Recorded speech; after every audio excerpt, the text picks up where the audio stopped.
Como presidente de Nueva Economía Forum, tengo el placer de darles la bienvenida a la Tribuna Cataluña del Fórum Europa, que organizamos con la colaboración de Renfe, Red Eléctrica de España y Asistencia Sanitaria.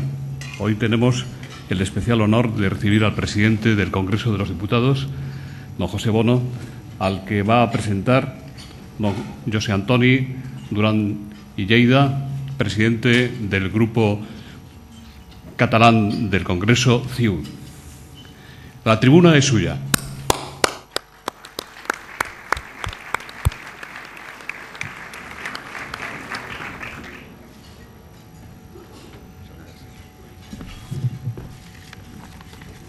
Molt bon dia, buenos días, señor presidente. Jo ocuparé durant poc temps aquesta tribuna. Qui l'ha d'ocupar, en tot cas, és el president Bono. Les meves primeres paraules volen ser d'agraïment al president Bono, d'agradecimiento per concedir-me l'honor de presentar-lo en aquesta conferència col·loqui organitzada per Fòrum Economia. Quan vaig rebre la seva trucada, no cal que expliqui que sense cap mena de dubte, doncs molt ràpidament li vaig donar una resposta positiva, perquè, com acabo de reiterar, per mi és un honor poder presentar qui és el meu president al Congrés de Diputats. És d'aquelles persones que, com acostuma a dir-se el tòpic, no necessita presentació, és prou coneguda per tothom, però malgrat tot sí m'agradaria remarcar alguns trets de la seva vida personal, de la seva vida política. D'entrada dic que en Bono és un personatge molt especial, atractiu, i ho dic en termes positius. És una persona de poble, neix en un poble petit de la Serra d'Albacete l'any 1950, ha d'estudiar batxillerat, com tots aquells que som de poble en som conscients, fora del llum nascut. Ho fa en aquest cas els jesuïtes d'Alacant. M'imagino que aquí és on adquireix una formació catòlica de la qual no se n'amaga i que després hi tornaré a fer referència.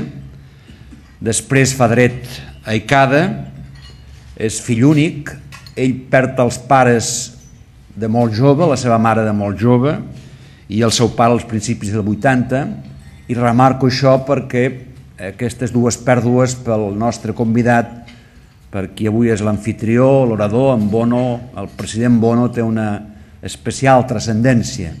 I d'aquí també em permeto anar amb una de les derivades que voldria remarcar de la personalitat d'en Bono.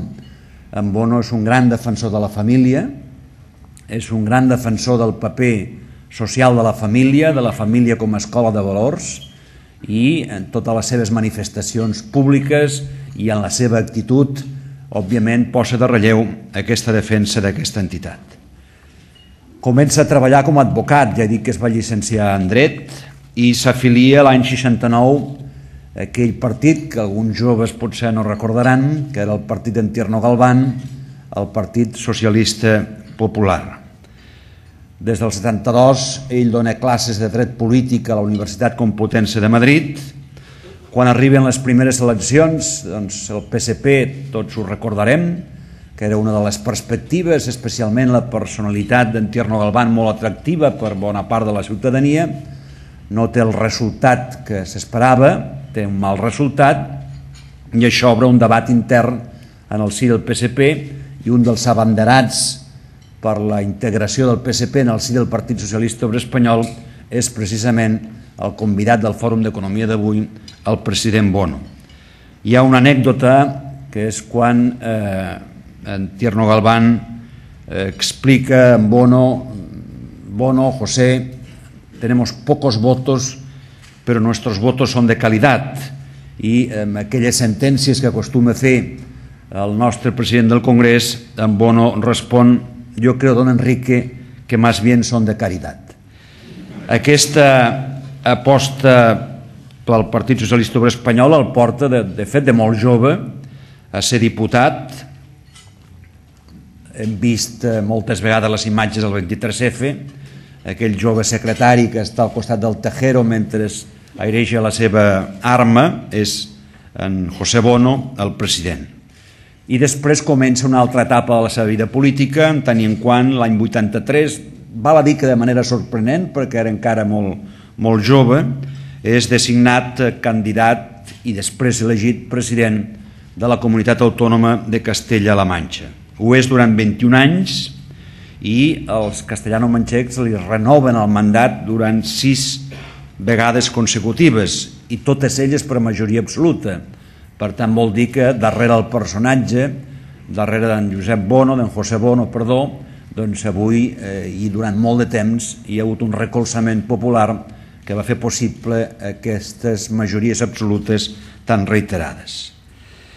Ell exerceix i situa a Castella-La Manxa en un lloc en el conjunt espanyol, en un lloc de prestigi i reconeixement, fa una gran transformació de la seva comunitat en l'àmbit de les infraestructures, arranca, i utilitzo molt especialment aquesta paraula, materialment la universitat per a la seva comunitat, perquè recordo que les autoritats, el Ministeri d'Educació n'era contrari i ell en canvi en lluita en la defensa dels interessos de la seva comunitat, doncs aconsegueix que finalment hi hagi una universitat a Castella-La Manxa, com aconsegueix també amb el que fa referència al tren d'alta velocitat, que hi hagi les parades que necessiten la seva comunitat.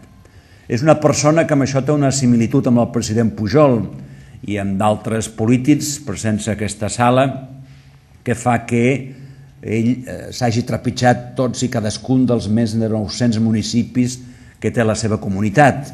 Això també justifica que el resultat electoral fos el que fos durant totes i cadascuna de les vegades que es va presentar. Ell no es tanca, però, en les files de la seva comunitat, no és només un polític manchego, és un polític d'àmbit estatal i per això ell participa en la comissió, en l'executiva federal del Partit Socialista Obrer Espanyol. S'ha enfrontat moltes vegades perquè és un home que no té pèls a la llengua i que diu les coses com les sent i les manifesta com les creu i a més se sent amb l'obligació de defensar-les. En més d'una ocasió, com a president de Castella-La Manxa, s'enfronta amb el seu propi govern amb qüestions com el trasbassament del Tajo Segura i d'altres com les Hoces de Cabriel. Per tant, és una persona en la que no caldria encaixar de cap de les maneres, perquè no seria just, amb el llenguatge políticament correcte, amb la docilitat, quan el llenguatge políticament correcte o el ser dòcil ha anat en contra del que ell ha entès calia defensar com interessos per la seva gent. L'any 2000, això ja ho podem recordar-ho perquè és més recent, ella es presenta com a candidat a secretari general del Partit Socialista Obrer Espanyol, només per 9 vots deixa de ser secretari general i per tant possiblement després president del govern. Cadascú jutjarà si la seva opinió hagués estat un bon president del govern, millor que l'actual o no millor que l'actual. En qualsevol dels casos, ell es posa a disposició del guanyador, en aquell cas el senyor Rodríguez Zapatero, i evidentment en Rodríguez Zapatero en el primer govern li atorga la cartera de defensa l'any 2004, que ell exerceix fins l'any 2006. Després hi ha un període on el nostre convidat és absent de la vida política de la primera línia fins que, de cara a aquesta legislatura, el president del Congrés, si ho recordarem, el president del govern, el convoca, li ofereix i finalment es presenta com a candidat i és elegit president del Congrés dels Diputats. És un polític de socarrel, és un polític de raça, és un home polític al 100%. Recordo unes declaracions d'en Felipe González que va dir que era el més polític en alguna ocasió de tots els dirigents del Partit Socialista Obrer Espanyol. I aquesta sensibilitat política que la defineix té moltes actituds. Una d'elles, valorar l'entesa amb els que no pensen com ell. I aquesta és una de les raons per les quals em sento jo molt honorat en la seva presentació, perquè, malgrat que no compartim, lògicament, molts dels posicionaments, sempre he tingut una fluïdesa de diàleg com a conseqüència de la seva actitud, molt més fins i tot que no pas la meva. Recordo que quan ell era president va haver-hi unes declaracions que van ser malenteses a Catalunya i que va provocar alguna altra declaració pública del president Pujol, com em va trucar per telèfon. Ens coneixíem molt poc, però ja havíem tingut contacte per tal que pogués parlar amb el president Pujol, que ell no havia volgut, amb les seves declaracions, que tinguessin la repercussió que van tenir, que se li donguessin la intenció que se li van donar. Ell és, per sobre de tot, persona, és persona amable, però per sobre de tot és persona. Una política aquí present que conviu amb ell a la mesa del Congrés de Diputats em deia, a vegades un podia tenir la sensació de que en Bono seria una persona difícil. Tot el contrari, ens entenem perfectament, és una persona que no ens posa cap problema, al revés, facilita els acords, i això també ho hem de dir-ho des dels grups parlamentaris. Jo, si més no, com a president del grup parlamentari de Convergència i Unió, he de dir que sempre he trobat amb ell l'acollida i fins i tot, en moltes ocasions, ell abans ens consulta els grups parlamentaris per tal que quan arribi l'hora hi pugui haver un consens. Per tant, és un home de consens.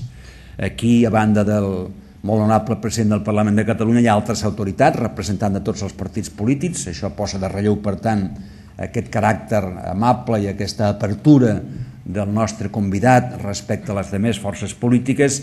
Hi ha també l'abat de Montserrat, i ho cito perquè Bono, com he dit abans, és una persona catòlica, no amaga la seva fe, és una persona que amb la jerarquia, amb membres de base, ha fet tot tipus de trobades. No sempre la seva posició com a catòlic ha estat ben entesa i ben compresa en el si del seu partit, del Partit Socialista.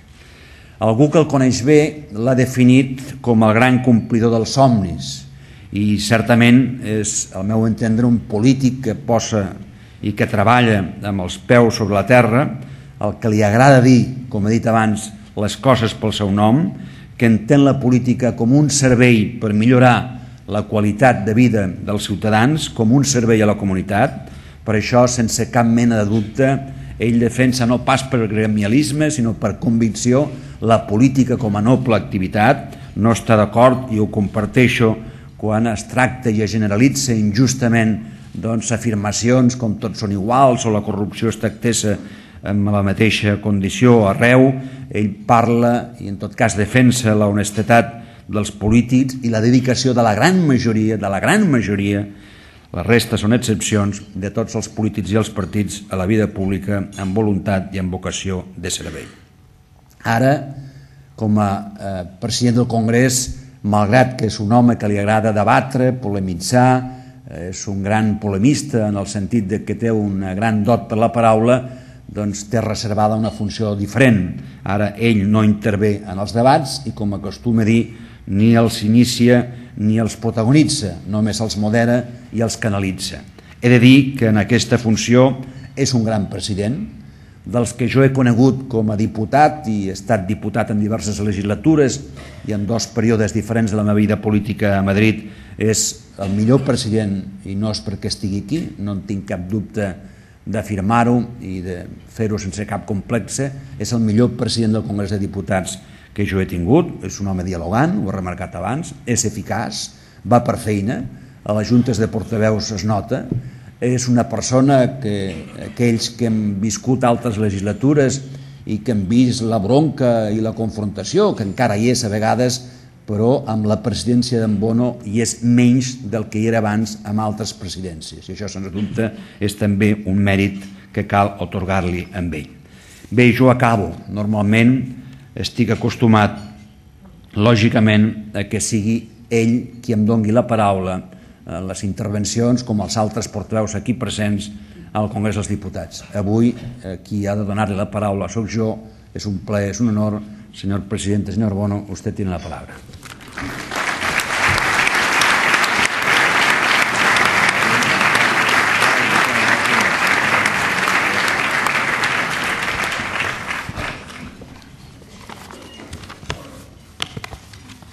Muy buenos días y muchas gracias. Escuchando a quien me presentaba, don Josep Antoni Duran i Lleida, pensaba si no resultaría más útil que yo dijese, exceptuando las referencias más elogiosas que personalmente me ha hecho, con una sola palabra, yo hubiese dicho amén y comience el coloquio. Pero de hacerlo así hubiesen tenido mucho tiempo para preguntar demasiadas cosas. Y entonces, permítanme que no sea descortés y les diga algo. Lo primero, gracias, porque yo sé que la inmensa mayoría de los que han venido esta mañana no han venido por el interés de aprender algo que yo pueda descubrir, que no traigo tampoco ningún secreto que trasladarles. Yo sé que no han venido tampoco por un interés en el terreno intelectual o político por mi discurso. Yo sé que la mayoría han venido pues por cortesía, por mostrar cercanía, correspondencia, afecto, y en ese sentido les doy muy sinceramente las gracias a todos. A mí no me pasa desapercibido quienes están aquí. Han venido todos los grupos políticos y esto es algo que me conmueve. Que el señor Abad de Montserrat esté, pues, y además en el día en el que está, señor Abad, me faltan palabras para darle las gracias, y probablemente lo mejor que haga con usted es no seguir, más que darle las gracias.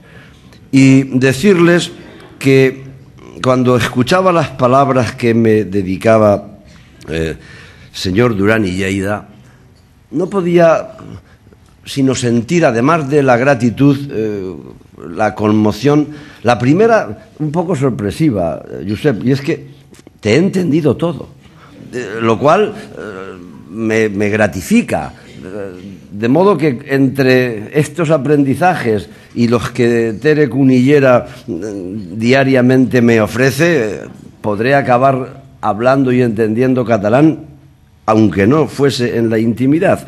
Y yo hago de Duran no por correspondencia y por gratitud, aunque también, pero me conmueve que una persona a la que antes de conocer personalmente admiré por cómo se expresa. Es difícil encontrar un político en toda España, yo al menos no lo conozco, que en situaciones complicadas y difíciles pueda hablar sin mostrar alteración exterior y por otra parte lo haga con profundidad y además no recurra a la fórmula que algunos otros recurren cuando, no pudiendo ser profundos, son confusos. Duran es profundo, no es confuso, es amable y probablemente pues no hace falta que yo destaque que se trata pues de los mejores parlamentarios que ha habido en el Congreso. Si me permiten, aun cuando no está presente, otro y de su mismo grupo, como fue Miquel Roca, pues han dejado señal por donde han pasado. Probablemente, además, algo, porque claro, tanto has dicho de mí que algo tengo que decir de ti respecto de las críticas que a veces se le hacen, y en cierta ocasión, antes de entrar en la Junta de Portavoces, decían, pero ¿cómo este Duran no contesta a lo que le están diciendo con esa gravedad falsa en determinada cuestión no muy relevante? Y alguien me contó lo que ocurría entre don Jacinto Benavente y Valle Inclán, que mutuamente estaban muy enemistados. Y un día le decían a don Jacinto, pero ¿cómo usted se calla y siempre habla bien de Valle Inclán, cuando Valle Inclán no hace más que hablar mal de usted? Dice, probablemente los dos estemos equivocados. Bueno, pues con este modo a lo Benavente, Duran sabe resolver muy bien hasta las relaciones con sus críticos, que he de decir que en el ámbito personal son muy pocos.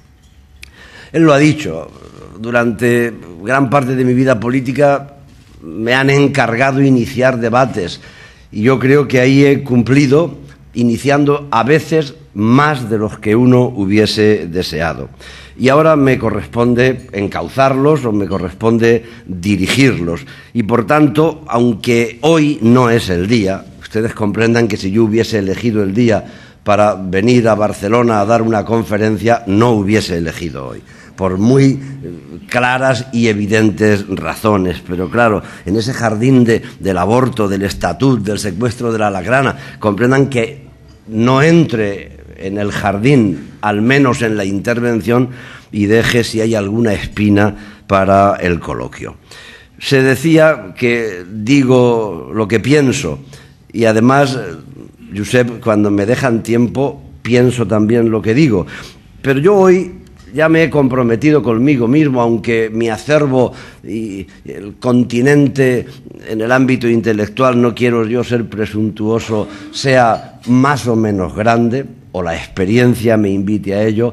No se preocupen, que ni pienso agotar los temas, ni agotarles a ustedes, ni decirles todo lo que pienso, ni lo que he pensado en algún momento decirles y que quizá hoy no fuese lo más adecuado. Por cortesía a su atención, les digo que me referiré a dos asuntos y espero hacerlo con brevedad. Uno, la reivindicación de la política, y el otro, pues la distribución del poder territorial en España, o lo que Ortega llamó el problema de España. Es evidente que alguien podrá extraer un titular que a mí me agradaría no dar, pero no por ello voy a dejar de decirles lo que pienso y decirlo con sinceridad. Ayer me decía un periodista, ¿y por qué va a hablar usted en Barcelona de reivindicar la política? Yo les digo que estoy plenamente convencido de que es obligado. Si las cosas no estuviesen como están, sería ocioso. Pero la ciudadanía marca distancias respecto de los políticos. Es así. Resulta muy preocupante que al menos a mí me preocupa, que el 80% de los españoles digan tener ninguna o poca confianza en los políticos. Es preocupante que solo el 6% de los ciudadanos dé importancia a la política. Es muy preocupante que en el barómetro último del CIS, en respuesta no sugerida, los españoles hayan dicho que el tercer problema que más le preocupa no es la política, son los políticos, somos los políticos. La ciudadanía, yo creo que está emitiendo un mensaje nítido, que ha comenzado a observarse en los últimos procesos electorales, cuando muchos electores, muchos ciudadanos, tímidamente, como la ciudadanía suele hablar, se quedó en su casa y no fue a votar. Y cuando las papeletas no entran en las urnas, podemos dar muchas explicaciones, pero probablemente la más certera es que nosotros, los políticos, no entramos en sus casas, ni en sus problemas, ni en sus aspiraciones cotidianas. Quienes nos reclamamos de la política debemos diagnosticar esta realidad, ver en qué fallamos y ver cuáles pueden ser los modos de resolverlo. Yo creo que algo tiene que ver con el lenguaje. El lenguaje que usamos los políticos debe servir para traducir con fidelidad los mensajes de la calle. Yo creo que hemos de dejar la dialéctica de la apariencia y de la simulación. Hemos de huir de los planteamientos tibios, de esos discursos de madera que no dicen nada y que sirven para resolver un desayuno, una conferencia o un debate o un discurso. El político que no es capaz de trasladar algún sentimiento, emoción a quien le escucha, no merece ser escuchado. Esa es mi convicción y en ese sentido las medias verdades, la confusión, el tratar de no ser claros para que no se perciba cuál es realmente la motivación que nos anima, es muy grave. Yo me reclamo de la política, lo decía Durán. Entré en el Partido Socialista hace 40 años. Cuando yo entré en el Partido Socialista no tenía cerca ser presidente del Congreso ni ser ministro de Defensa. Lo único que tenía cerca era la cárcel por ser socialista. Yo comprendo que no hay que idealizar aquel momento, ni mucho menos, pero yo no estoy dispuesto a renegar de mi condición. Escuché a una ministra decir hace unos años que ella no era política. Pues, ¿qué sería la ministra entonces? ¿Sería fontanera? ¿Cómo se puede ser ministro y no ser político? Solamente desde la torpeza o desde el adiestramiento de la dictadura. 40 años estigmatizando a los partidos y a la política, denigrando la política, ha conducido a que algunos ciudadanos, unos ya digo torpemente y otros maliciosamente, creen que en la conversación privada, en lo coloquial, queda bien decir que ellos no son políticos. Pues yo soy político y aquí somos muchos los que no solamente no lo negamos, sino que nos honramos de ello. Me reclamo de la política y creo que es obligado reivindicarla. Probablemente la primera tarea que hemos de hacer para reivindicarla es huir de los dogmas y huir de los intransigentes que se dan entre nosotros, como se dan entre los notarios, o se dan entre los abogados, o se dan entre los sacerdotes. Perderle el miedo a no respetar los dogmas de la política. A este respecto, con el permiso del señor Abad, recuerdo que me encomendaron un día hacer un discurso sobre la tolerancia. Lo tenía que hacer en el seminario de Toledo. Y, claro, busqué documentación y de pronto encontré gozosamente un libro escrito por un cardenal, Monescillo, que además era manchego, de Corral de Calatrava, y fue primado, y tenía un libro, Monescillo, a finales del 19, que se titulaba De la transigencia. Pensé que gozosamente, glosando el libro, estaba la conferencia dada. Abrí el libro por la primera página y decía el cardenal: pregunta moral, ¿en qué hemos de ser transigentes? Respuesta: en nada. Pues han pasado un siglo y todavía los hay en los ámbitos de la política que son transigentes en nada. Y a medida que han ido pasando los años y mi propia experiencia, no crean que hago una concesión generosa. Les digo lo que sinceramente pienso. Escuchar al que discrepa no solamente es una señal de educación, es también de inteligencia. Porque el que discrepa puede tener razón, aunque no se la demos.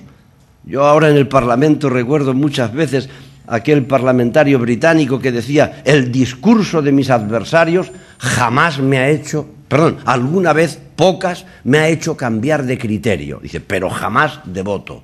Bueno, pues aunque no nos haga cambiar de voto, escuchar al que discrepa tiene, ya digo, la inteligencia de que se puede aprender porque puede tener razón. Y a estas alturas del siglo, en política necesitamos más que profetas del dogma, y los hay, guardadores del arca de la alianza, de las quintaesencias ideológicas, necesitamos pues ingenieros de la eficacia.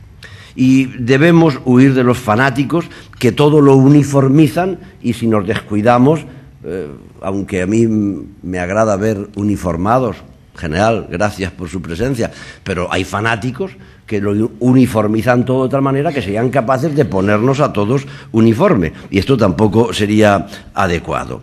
No quiero sobre este particular sino concluir diciéndoles que hay que huir de los dogmáticos con la misma fuerza que hay que huir de los corruptos. Hemos de revisar la vida de los partidos políticos. Los partidos políticos fueron víctimas del totalitarismo, pero el que fuesen víctimas no les da bula para en este momento tener comportamientos que no son dignos de aplauso. Tenemos que hacer cambios en su estructura, y esto no es algo que refiera a un partido o a otro, a todos.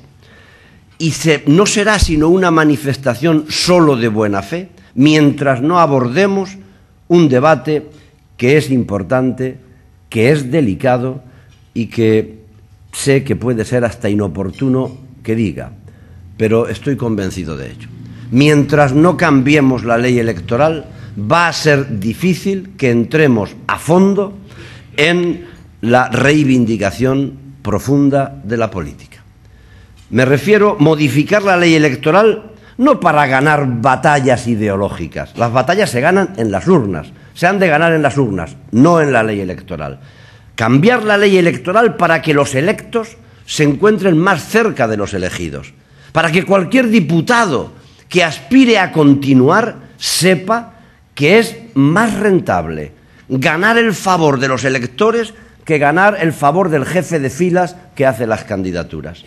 En los momentos actuales es mucho más útil ser amigo del que hace las candidaturas que dedicar tiempo al distrito. Y 30 años después de la Constitución y del decreto ley electoral, la ciudadanía acaba percatándose de ello.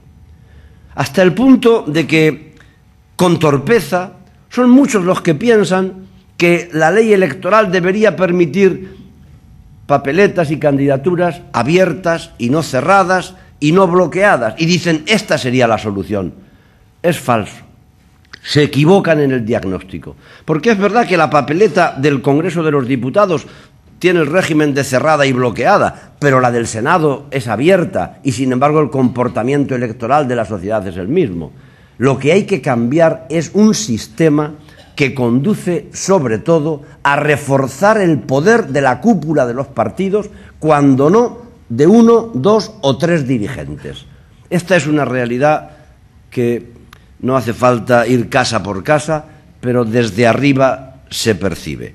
Probablemente, no sé si el distrito uninominal sería la solución, ya les adelanto que no. En España tuvimos en la época de la Restauración el sistema uninominal, como el británico, y fue la época de mayor corrupción política, por el encasillado. Fueron muchos los diputados que formaron parte del Congreso sin elección, en base al artículo 29 que decía que en aquel distrito en que solo haya un candidato se le proclamará sin elección. Y entre el ministro de la Gobernación y el jefe de la oposición encasillaban los distritos donde no iba a haber más que un candidato, y de ese modo se burlaba la voluntad popular. Hoy sería imposible. Pero es verdad que combinar un sistema uninominal con otros podría ser solución. Y en cualquier caso, creo que aunque sea en disminución del poder partidario, no estaría de más que, si alguien pensara como yo pienso, lo pudiera decir también, para que vayamos haciendo masa crítica bastante, porque los partidos no van a dejarse fácilmente por razones que son bien naturales. Creo que en la transparencia hemos de avanzar más y con más rapidez para la reivindicación de la política. Creo que tenemos que comportarnos en la administración de los fondos públicos como el buen padre de familia. A estas alturas del curso, del siglo, es difícilmente explicable un sistema de retribuciones públicas, por ejemplo, donde gana igual el que trabaja que el que no trabaja, el que se esmera que el que no se esmera. Pero ¿en qué cuaderno o catecismo está escrito que se gana prestigio sin distinguir la eficiencia o la productividad, por ejemplo, de los servidores públicos? Solamente lo apunto. Y por último, para reivindicar la política hace falta cierto grado de autonomía. Se puede ser de un partido y se puede ser autónomo, sí, pero no se puede ser autónomo a la usanza de la corte del Rey Sol, que ya saben que preguntaba qué hora es, y el cortesano solía responder, la que desee su majestad. No, la hora es la que es, le guste o no le guste a su majestad, porque si actuamos como en la corte del Rey Sol, ni el rey acaba sabiendo la hora, ni el cortesano en qué día está, y finalmente todos confundidos. Tener la suficiente entidad para ser autónomo es probablemente lo más complicado entre las tareas de reivindicación política, porque qué fácil es ser autónomo respecto del partido contrario. Es muy fácil. O ser autónomo del periodista que todos los días, singularmente todas las mañanas, nos insultaba a todos. Era fácil ser autónomo respecto del que todo el día te critica.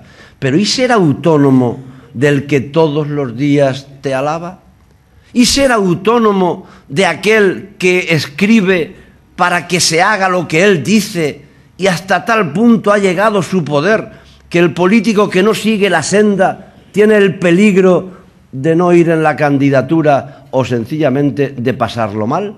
Ser autónomo respecto del propio partido, tener el coraje cívico de decir que cuando todos en un partido piensan milimétricamente igual, no es un mérito. Esto ocurría en los países con ausencia de democracia. Cuando en un partido todo el mundo piensa milimétricamente igual es por una de estas dos cosas. O porque uno piensa por todos, o porque no piensa ninguno. Y los ciudadanos acaban dándose cuenta de esta circunstancia. Y así no se prestigia la política. Les decía que la segunda cuestión era una breve referencia al poder territorial. Me imagino que habrá en el coloquio ocasión de ampliarlo. Mi percepción es que en España el asentamiento de la libertad ha ido siempre ligado a la distribución territorial del poder. Y desde la Primera República, que se esfuerza y se esmera en ensayar el federalismo, pasando por la Segunda República con aquella fórmula del Estado integral que formula Jiménez de Asúa, hasta la Constitución del 78, en España podemos decir que la libertad y la distribución territorial del poder son fenómenos que se interrelacionan, que van unidos. Probablemente la Constitución del 78 sea la que mejor lo ha resuelto, desde luego la que más tiempo ha resuelto el problema del modo en que lo ha resuelto. Pero déjenme que les diga que más que normas jurídicas, necesitamos valores colectivos que a los ciudadanos de un país, de un Estado, de una nación, nos hagan sentirnos históricamente juntos y voluntariamente dispuestos a seguir juntos en un proyecto común. Y ese proyecto común, el que yo intuyo o evoco, es un proyecto que tiene que condenar el centralismo. Yo comprendo que alguien que me escuche pueda sonreír diciendo como un manchego, un castellano, que critique al centralismo. Pero claro, esa sorpresa podría ser en quien haya asumido la evidencia cómoda de que el centralismo político se asienta en el centro geográfico. Pero esto no es así. Yo soy del centro geográfico y en el centro geográfico hemos padecido el centralismo de tal manera que cuando se nos llamaba a las gentes de la meseta, pues poco menos que dominadores, yo quiero que sepan que estábamos tan dominados que ni siquiera sabíamos que éramos dominadores. Porque el centralismo, como dice un autor catalán, Vicens Vives, no es un fenómeno geográfico. Es un fenómeno político, dice Vicens Vives, que se confabula para jerarquizar los valores y prostituirlos. Y dice que el centralismo en España se asienta en un trípode. Si no lo hubiera dicho Vicens Vives, yo no lo diría. En un trípode con tres patas: los cerealistas castellano-andaluces, los siderúrgicos vascos y los productores textiles catalanes, decía Vicens Vives. No es que lo traiga para molestar a nadie, sino para decirles que el centralismo lo padecimos en el centro geográfico de tal manera que el día en que yo tomé posesión, 43 castellano-manchegos de cada 100 no sabían leer. Sabían dibujar su firma, pero no entendían una carta de un hijo ni el prospecto de unas medicinas.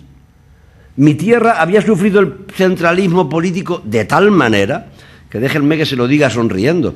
Una copla muy famosa a principios del siglo XX y del XXI, que aún tiene vigencia, dice así: si aspiras a diputado, busca distrito en La Mancha, que allí, no siendo manchego, segura tienes el acta.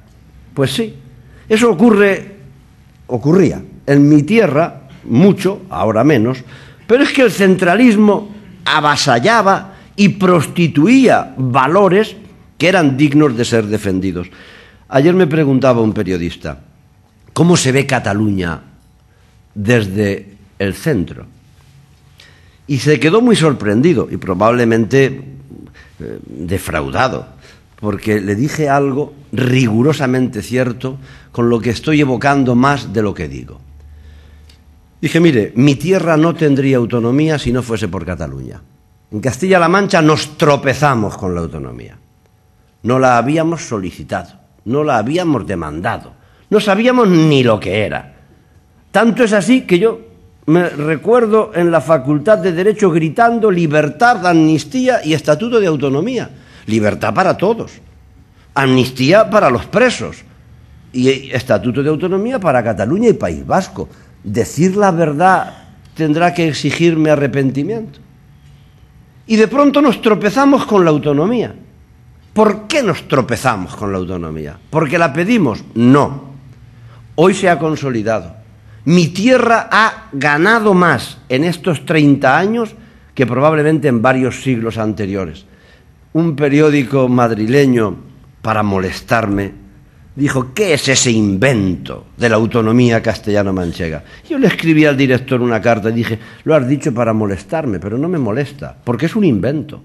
Claro que es un invento, el de la autonomía. Lo que ocurre es que es el mejor invento que hemos tenido en el siglo.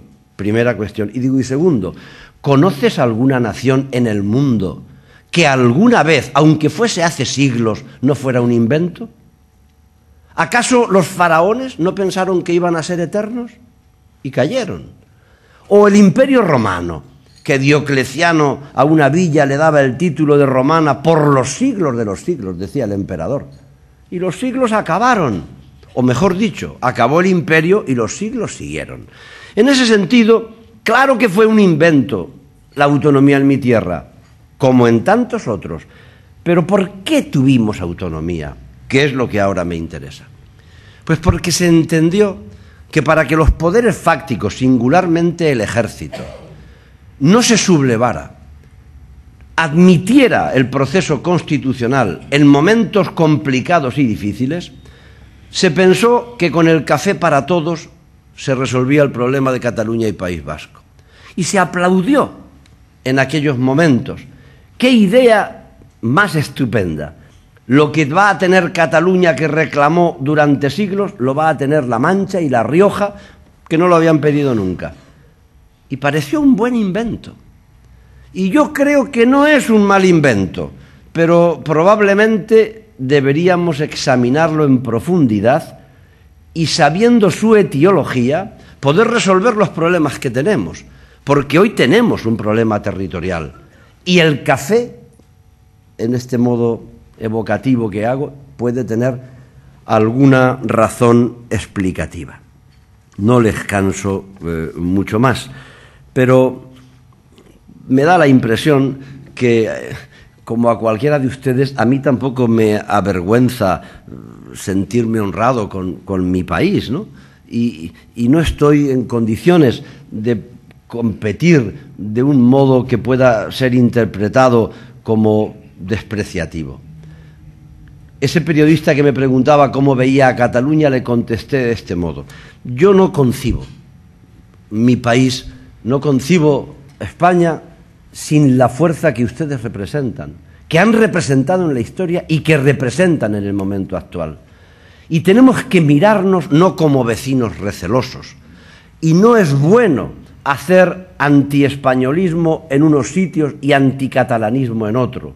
Y si hemos cometido errores, creo que es hora de que nos percatemos que hemos de superar las ideas rancias y antiguas relacionadas con los territorios. Yo me acostumbré a ser, desde muy chico, consciente de que formaba parte de la anti-España. Yo recuerdo cómo algunos chavales en Alicante les decían los jesuitas: niño, habla el idioma del imperio, maldito imperio, que no dejaba hablar en libertad en ningún idioma. Hemos de ir acostumbrándonos a recrear un modo distinto del rancio y antiguo de ser ciudadanos, de ser españoles, sabiendo que esto no se impone, que no se puede imponer el sentimiento por decreto, y sabiendo además que los problemas que tenemos nosotros los tienen muchas gentes, en muchos lugares del mundo. Miren, en el mundo hay 180 más o menos estados independientes. con 600 lenguas vivas, con más de 5.000 grupos étnicos, y en ninguno de ellos hay pureza, ni racial, ni étnica. En ninguna comunidad autónoma ocurre tampoco así. He visto en Le Monde un titular que atribuyen al presidente del Senado francés que decía: Marianne, la República, está haciendo su psicoanálisis. Y decía: reflexionamos sobre lo que significa vivir juntos en Francia. Estos problemas están en muchos sitios. Hemos de reflexionar acerca de qué significa vivir juntos. Pero probablemente vivir juntos sea poner en común sentimientos. Una nación, un país, es una comunidad de sentimientos. El Estado es otra cosa. El Estado es una comunidad de normas o de organismos o de formatos jurídicos, pero una nación es una comunidad de sentimientos. ¿No les parece que sería bueno que empezásemos a poner en común los mejores sentimientos? Porque si nos empeñamos en poner en común los peores sentimientos, haremos un mal servicio probablemente a la nación y, sin duda alguna, al bienestar de los ciudadanos. Yo les agradezco mucho la atención que me han prestado, especialmente a los que menos de acuerdo estén con lo que digo ahora o con lo que he dicho antes en otros momentos. Pero quien no avanza, quien cree que el dogma hay que defenderlo por ser viejo y por ser propio, está muy equivocado. Lo más inteligente es escuchar al que discrepa, y yo en Cataluña he aprendido muchas cosas. Y en contacto con los diputados y diputadas catalanas, hablaba de la cercanía de Teresa Cunillera, pero hoy están aquí diputados de todos los grupos políticos y debo decirles que tienen ustedes una fuerza de la que tienen que sentirse orgullosos. Ningún otro territorio de España tiene la fuerza cuantitativa de los grupos políticos que representan en el Congreso de los Diputados a Cataluña. Y además la fuerza cualitativa de que ustedes han sido suficientemente inteligentes como para modificar, reformar o influir con geometrías variables y diversas la estabilidad del Gobierno de España. Han sido distintos los grupos en los que se ha apoyado ese gobierno, y diferentes y enfrentados, pero todos catalanes. Probablemente, con la excepción del PNV, ningún otro territorio de España puede decir lo mismo, y en cuantía ninguno, y en cualificación tampoco. Pues sintámonos orgullosos de la fuerza que ustedes representan y que reconozco sin ningún tipo de concesión cortés, sino sencillamente porque lo pienso, lo creo y de ello estoy convencido. Muchas gracias.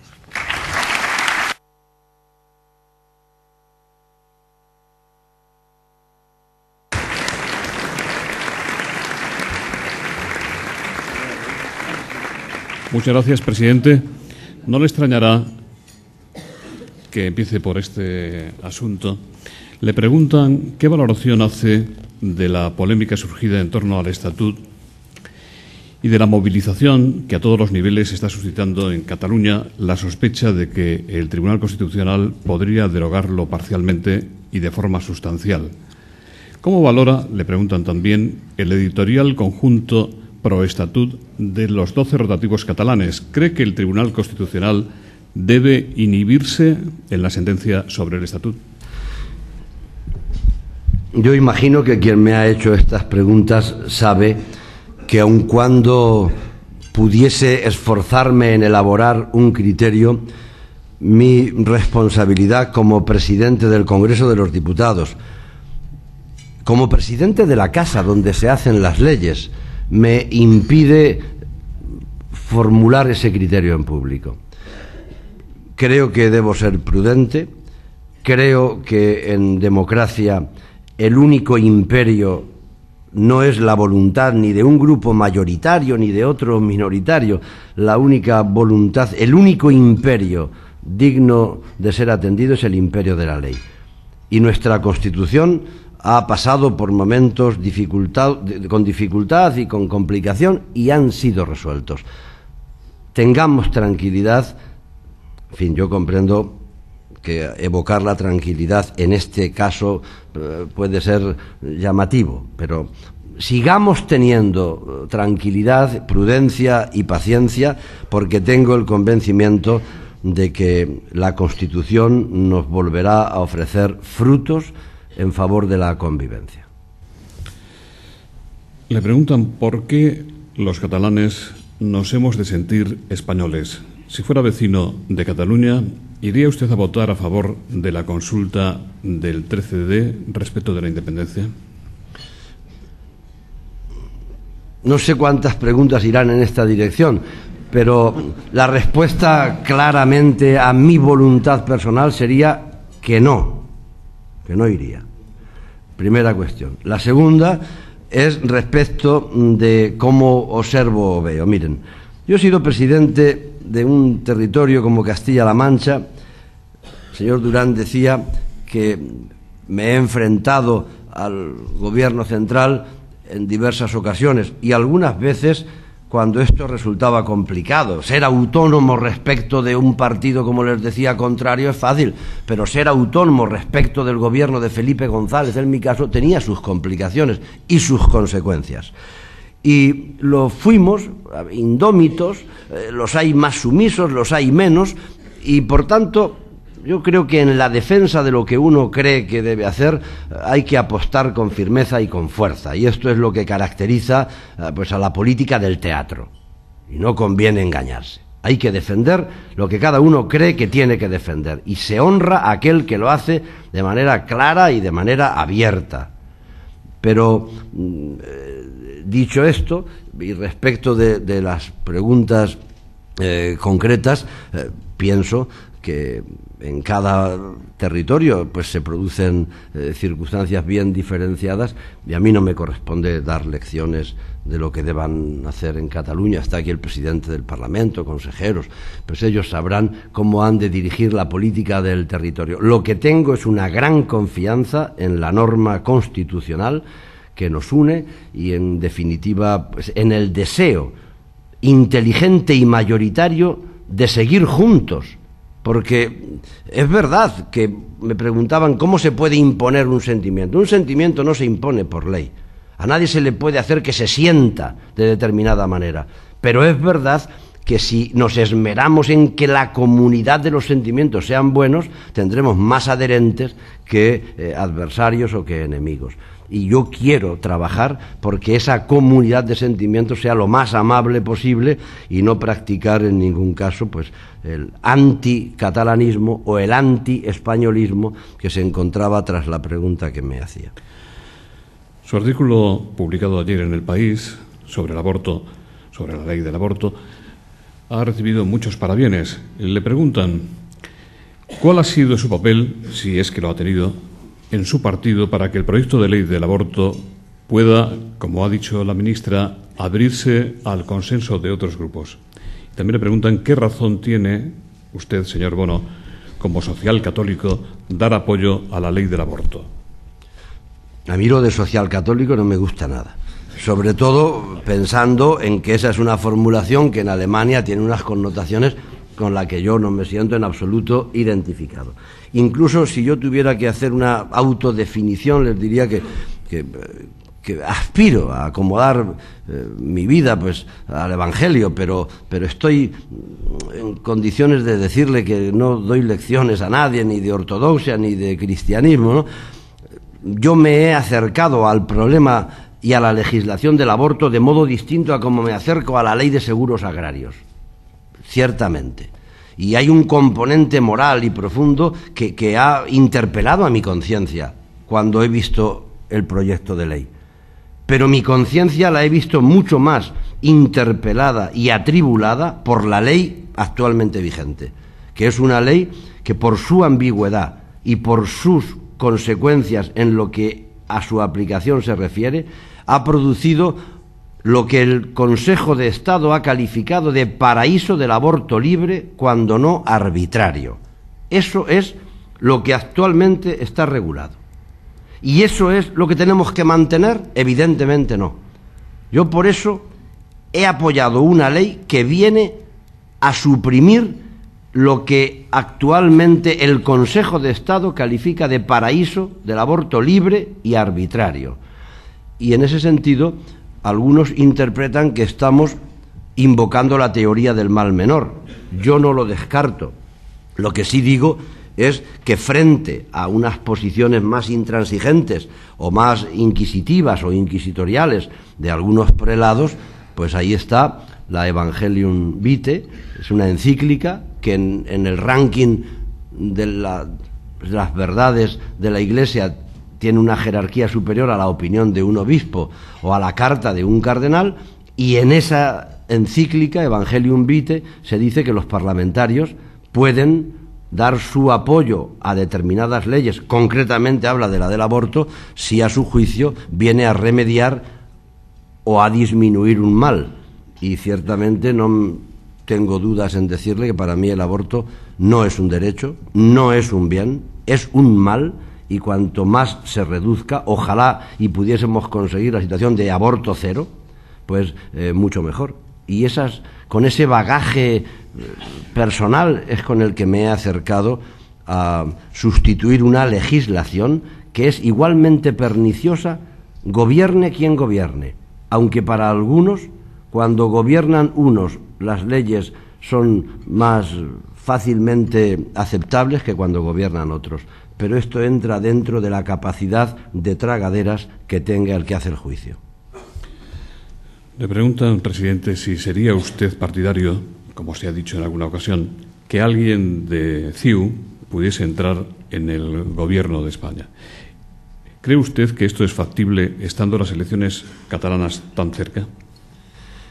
Hombre, yo lo que creo es que no estoy suficientemente loco como para pronunciarme de una manera clara sobre lo que usted me pregunta, pero es evidente que no está vetado el gobierno de España a ningún grupo político que tenga un proyecto en el que España resulte relevante e importante. Claro que sí, pero hablar de la oportunidad, como me pregunta, en este momento, y no me ha preguntado ya el nombre del ministro, probablemente porque la prudencia le ha hecho borrarlo de la papeleta de la pregunta, pero todo el mundo sabe lo que yo pienso sin necesidad de que yo lo diga. Bueno, pues vamos a ver si sabemos. Bueno, está aquí el presidente de Convergencia y Unió. Si usted quiere intervenir por alusiones, tiene usted todo el derecho.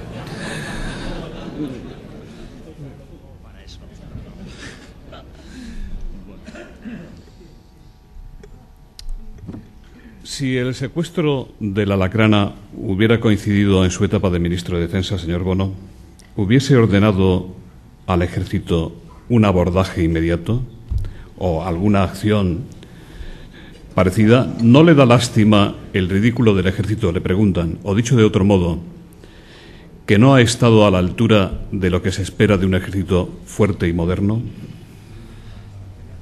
Bueno, claro, depende mucho cómo se observe la función de los ejércitos. Probablemente la persona que ha hecho la pregunta no, pero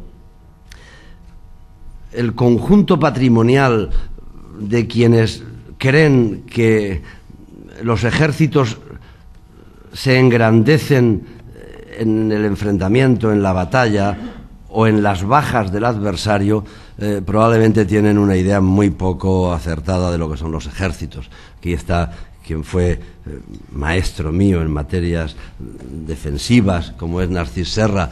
Los ejércitos lo mejor que pueden hacer es persuadir para no tener que llegar a que se produzcan situaciones de enfrentamiento cruento. Desde luego, en el caso de la Lacrana se ha conseguido el objetivo máximo, que los pescadores secuestrados vengan sanos y salvos. ¿Qué más se puede pedir a ese respecto? Que pueda haber críticas acerca de un aspecto puntual o parcial es tan legítimo como casi necesario. Pero a mí lo que me parece especialmente criticable es la posición de aquellos que dicen que cómo es posible que el ejército no acabase con la vida de esos piratas que huían en una barca después de que se liberase a los marineros. Si yo hubiese sido ministro, no hubiese dado la orden de disparar a matar, si es la pregunta que me hace.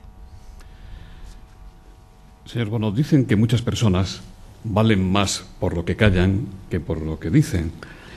De usted se ha dicho que guarda un diario con más de 14.000 páginas. ¿Sus memorias son ya su retiro? ¿Hay alguna maldad referida a Cataluña que nos pueda contar esta mañana aquí?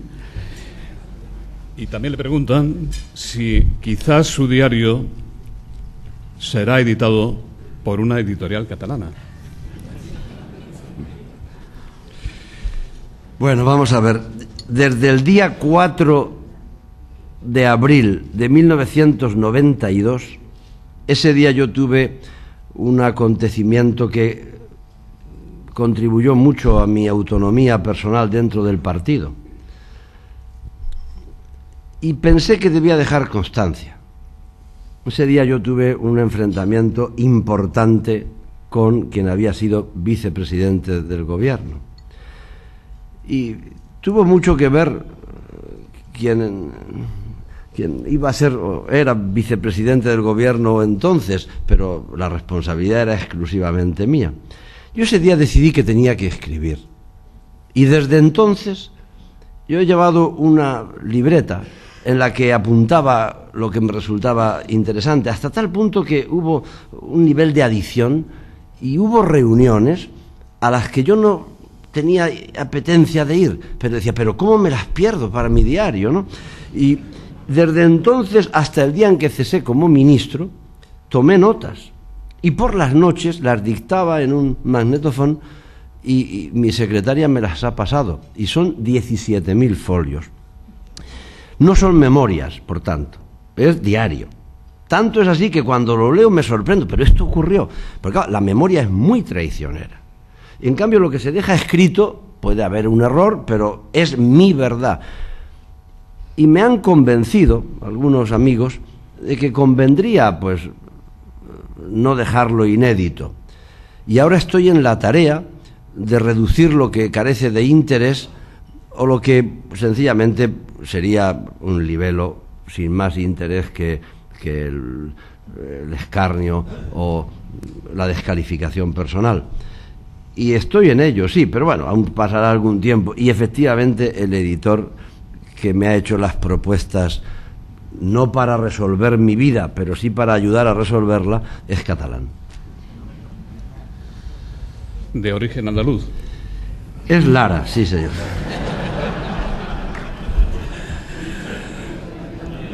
Bueno, aquí tiene usted bastantes biógrafos.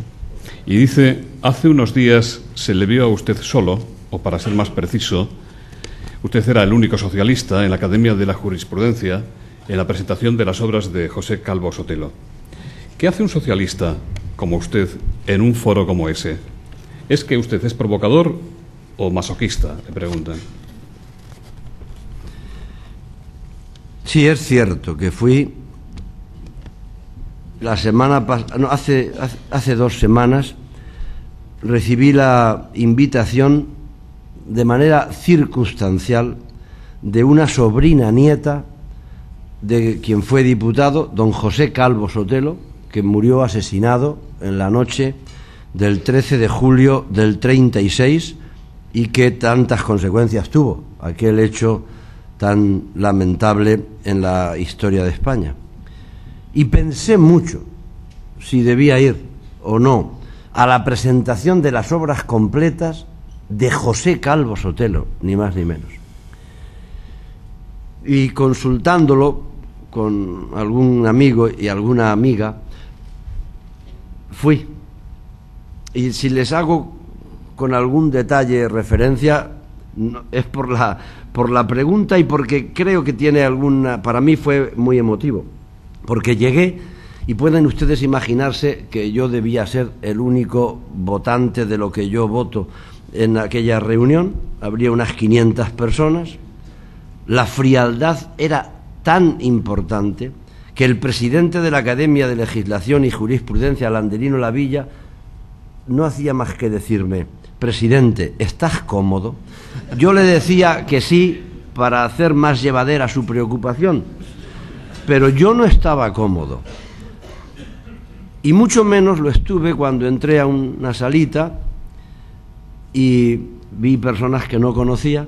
Landelino me las fue presentando y ya llegué a saludar a dos personas mayores de 95, bueno, de más de 90 años, que me las presentan como las hijas de don José Calvo Sotelo, Conchita y Enriqueta. Vi la situación y me vi obligado a decirles: miren, yo soy el presidente del Congreso de los Diputados, a su padre lo asesinaron siendo diputado, pese a que pidieron permiso para velar su cadáver en la institución, el Gobierno de la República no se lo dio, probablemente con razones que hoy no podemos enjuiciar, y mi presencia hoy aquí viene a testimoniarles el rechazo de los españoles por los crímenes como el que le costó la vida a su padre. En la memoria histórica de los españoles también está rendir homenaje a quienes desde cualquier idea, pues ni más ni menos que murieron por defender lo que pensaban, y murieron de un modo tan injusto y tan cruel. El acto se celebró pues con mucha fuerza emotiva, y fíjense, antes de ayer las dos hijas de don José Calvo Sotelo vinieron al Congreso de los Diputados a darme las gracias por haber ido. Quisieron sentarse aproximadamente en la zona en la que se sentaba su padre, y no me digan que no resulta emotivo que tantos años después vivan las hijas, me contasen con detalle cómo sacaron a su padre aquellos facinerosos de su casa para asesinarle, las últimas palabras que les dijeron. Para mí fue un motivo de una gran fuerza emotiva, y se lo cuento con este nivel de detalle porque cuando han pasado tantos años, creo que la pregunta no debería haber incluido ni el masoquismo ni tampoco el otro término que utilizaba. Hemos de aprender los españoles no solo a entendernos, sino a perdonarnos. Y estas mujeres pues han hecho un ejemplo importante yendo ni más ni menos que a ver al presidente socialista del Congreso. Estamos ya terminando, presidente. Algunos dicen que el presidente Zapatero le ha colmado de honores proponiéndole como presidente del Congreso, y otros, quizás peor pensados, aseguran que es la forma de tenerlo a usted controlado. ¿Cuáles son sus relaciones habituales con el presidente del Gobierno? ¿Cuenta con usted? ¿Hablan ustedes con frecuencia? El presidente del Gobierno y yo nos enfrentamos en el Congreso del partido para la Secretaría General. Él ganó, se ha dicho y es verdad, por 9 votos de 1000 que estábamos presentes como delegados, y ese mismo día tuve, pues gracias a Dios, la fuerza moral de decir a quienes me habían votado en una rueda de prensa y por escrito a los dirigentes de aquella candidatura que el asunto había acabado, que el secretario general del partido era Zapatero, y que lo que hemos de hacer era votarle todos al día siguiente, y así ocurrió. Cuando se formó gobierno, el presidente me llamó, yo le dije que prefería no ser ministro, y él me dijo: esto es una revelación que les hago, me dijo: ¿no quieres ayudarme? Y le dije: ¿cómo? De lo que quieras. Y llegando a Toledo tuve una revelación como Saulo de que era de defensa, de un modo singular y especial. Serví del mejor modo que pude, y he de decir que el presidente del Gobierno, el día en que dimití como ministro de Defensa, me dijo que si querría, me ofreció distintas cosas, ¿no? Pero una de ellas fue ser presidente del Congreso de los Diputados, y le dije: mira, si cuando convoques elecciones aún sigues pensando esto y me lo dices, esto último me agrada, pero tú eres libre y yo también. Y el presidente me distinguió, cuando no era ministro, de las conversaciones más abiertas, más gratas y más confiadas, y hablo con él con una confianza. Créanme, yo le digo a él no ya lo que pienso, sino en relación con el Gobierno todo lo que pienso, pero ya comprenderán que esto no puede oírlo más que él. Bueno, pues vamos a finalizar con esta pregunta, si le parece. Bueno, por cierto, el Foro de la Nueva Economía organizó un acto con 1000 personas en un céntrico hotel de Madrid, en el Ritz, en el que usted habló de su proyecto de España, de su proyecto para el PSOE, pero después de 1000 preguntas, más o menos, usted dejó a la gente sin saber si se presentaría como candidato a secretario general. Y ahora le preguntan, ¿le gustaría repetir como presidente del Congreso de los Diputados si su partido gana las próximas elecciones? ¿Se ve disputando otra vez la Secretaría General del PSOE? ¿Y lo de alcalde de Madrid cómo lo ve? Mire, cuando uno ha sido ministro de Defensa y le han dado las novedades que tenían que darle, y le han saludado tantas veces y con la deferencia con la que lo hacen nuestros militares, y ha pasado revista, yo recuerdo una singular en Moscú que me sentí verdaderamente ministro de Defensa de una importancia extraordinaria. Hay vanidades que están superadas. Yo estoy muy a gusto como presidente del Congreso de los Diputados. Debo aprovechar y decir que esta reunión de hoy, ser presentado por Durán, estar aquí, pues no sé, Artur Mas, que no siempre hemos coincidido, incluso en estos desayunos él ha ido a Madrid, yo he ido también y le he preguntado, y yo le agradezco que no haya sentido alusión en lo que decía. Ahora le menciono vehementemente, pero para significar que valoro de manera extraordinaria que esté aquí el presidente del Parlamento, Benac, Ridao. Pero ¿quién iba a decirle a Ridao que vendría a una conferencia de Bono? Esto sería llamativo, ¿no? Veo también a Rivera de Ciudadanos, ¿verdad? Jorge Fernández. Solamente él y yo sabemos y sabremos nuestras discrepancias y nuestras heterodoxias, ¿no? Con Jordi Jané no merece la pena mencionarlo porque somos amigos y no le perjudico al decirlo, ¿verdad?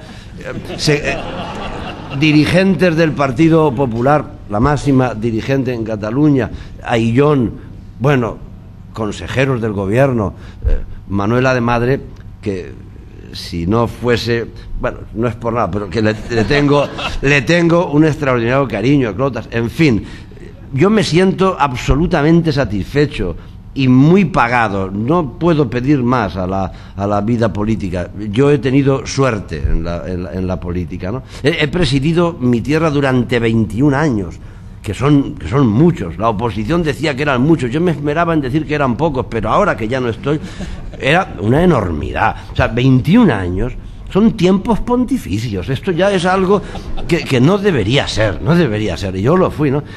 He sido ministro de Defensa en momentos verdaderamente...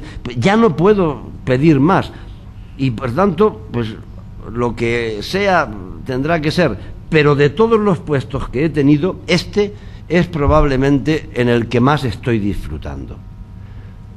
No el que vivo con más intensidad. Yo nunca podré vivir un cargo público con tanta intensidad como el de presidente de Castilla-La Mancha, donde realmente me sentí muy identificado. Pero si en las próximas elecciones me lo ofrecieran, no sería este de los puestos que más asco se les puedan hacer, ¿no?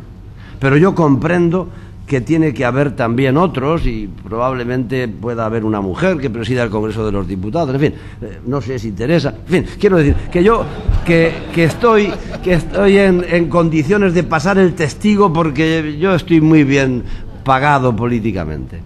Y aprovecho la ocasión, pues no sé si era la última, decía, ¿no? Sí. Pues para darles las gracias a los que más se han esforzado en venir. Ya digo, a quienes más discrepancias puedan tener con mi discurso, con mi manera de ver las cosas, y créanme que me emociona, porque yo mi primera idea que tuve de Barcelona era cuando mi abuelo, que venía en tren desde Valencia y en carro tirado por unos mulos desde Valencia hasta mi pueblo a comprar telas, a la viuda de Tolrá, el burrito de oro, porque teníamos tienda, pues se venía a Barcelona y mi abuela decía la pobre, no sabía leer ni escribir, decía, ¿qué tendrá Barcelona? Que se va el abuelo y tarda 3 meses en volver. Bueno, y yo tenía muchas ganas de ver Barcelona. ¿Qué tendrá Barcelona? Y cada día comprendo más a mi abuelo. Muchas gracias.